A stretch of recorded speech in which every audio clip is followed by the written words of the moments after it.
Hello my dear, good morning. उम्मीद है आप लोग अच्छे होंगे। और भारतीय संविधान का जो विकास की अगली कड़ी है उसमें मैं 1919 और 1935 का भारत शासन अधिनियम पर आज आपसे बात करूंगा।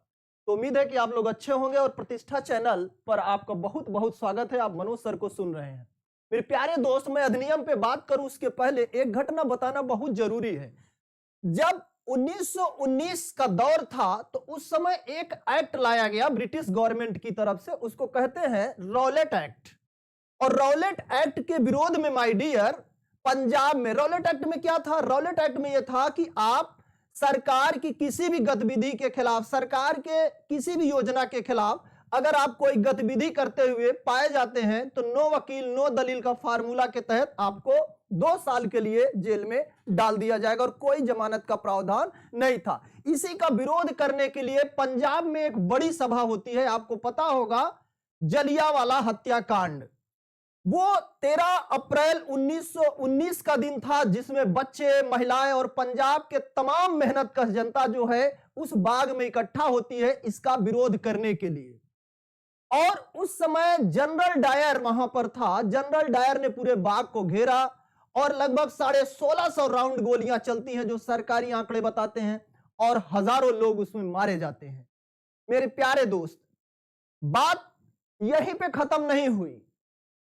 अंत में उस जनरल डायर को लंदन के अंदर हमारे एक बहुत ही बहादुर जांबाज सिपाही जिसको ऊधम सिंह के नाम से जाना जाता है, जनरल डायर को वहीं पे वो निपटा दिए। बात यहां पे ये खत्म होती है।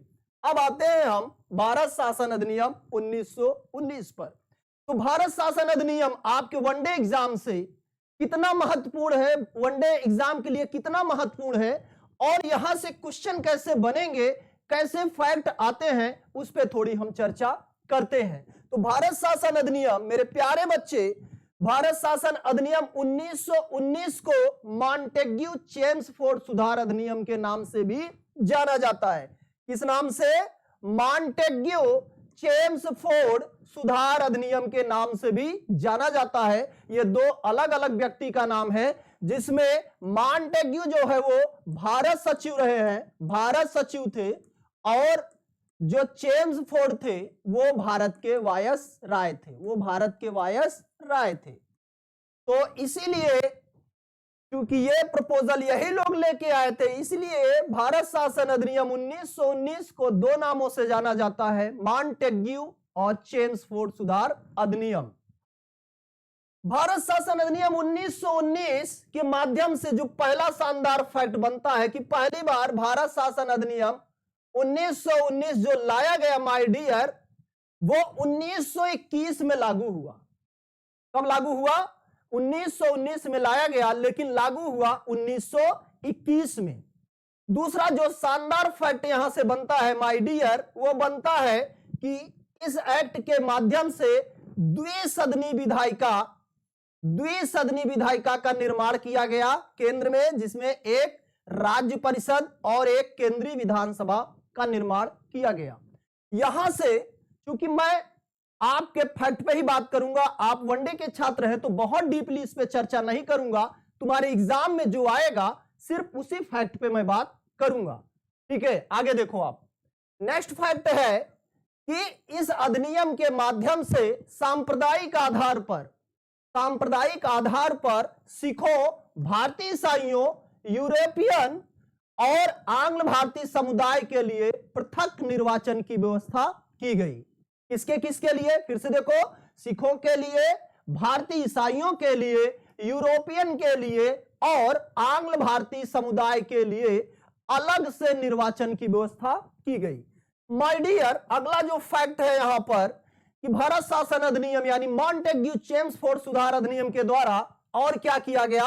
एक लोक सेवा आयोग यानी यूपीएससी का गठन किया गया। लोक सेवा आयोग यानी यूपीएससी का गठन भी किया गया, तो उस लिहाज से यह फैक्ट भी बहुत महत्वपूर्ण है। नेक्स्ट फैक्ट है कि प्रांतों में द्वैध शासन, बहुत ही इंपॉर्टेंट है, बहुत ही इंपॉर्टेंट, बहुत ही महत्वपूर्ण फैक्ट है कि प्रांतों में द्वैध शासन प्रणाली स्थापित कर दी गई, यानी उसकी शुरुआत हुई और 8 प्रांतों में इसको लागू किया गया। द्वैध शासन प्रणाली प्रांतों में स्टार्ट हुई भारत शासन अधिनियम 1919 में, हालांकि इसको जा करके आगे 1935 में प्रांतों में समाप्त कर दिया जाता है और केंद्र में इसको लागू कर दिया जाता है, वो हम आगे बात करेंगे आपसे। और माय डियर, एक महत्वपूर्ण फैक्ट यहां पे भारत शासन अधिनियम 1919 से और बनता है। क्या बनता है कि इस एक्ट के माध्यम से महिलाओं को वोट डालने का सीमित अधिकार, यानी सभी महिलाओं को नहीं मिला, कुछ खास वर्ग की महिलाओं को ही वोट डालने का अधिकार पहली बार जो मिल रहा है वो भारत शासन अधिनियम 1919 के माध्यम से दिया जा रहा है। तो यहां पर ये जितने फैक्ट है ये आपके लिए वनडे एग्जाम हो या कोई एग्जाम हो उसके लिए बहुत ही महत्वपूर्ण है माय डियर। आगे हम आपसे फिर बात करेंगे। आगे हम देखते हैं, आगे हम आपसे बात कर रहे हैं भारत शासन अधिनियम 1935। भारत शासन अधिनियम 1935 ये बहुत ही विस्तारित अधिनियम था माय डियर, और मैं इसके बारे में आपको बताऊं कि यहां से लगभग इसको मिनी कॉन्स्टिट्यूशन की भी संज्ञा दी गई है, मिनी कॉन्स्टिट्यूशन की संज्ञा दी गई है। और यहां से लगभग 200 आर्टिकल यानी 200 अनुच्छेद, हमारा जो वर्तमान संविधान है डॉक्टर बी.आर. अंबेडकर का जो संविधान है उसमें लगभग 200 अनुच्छेद माय डियर आपको पता होना चाहिए वो भारत शासन अधिनियम 1935 से लिया गया है। और उस समय भारत शासन अधिनियम जो था उसमें 321 धाराएं और 10 अनुसूचियां थीं।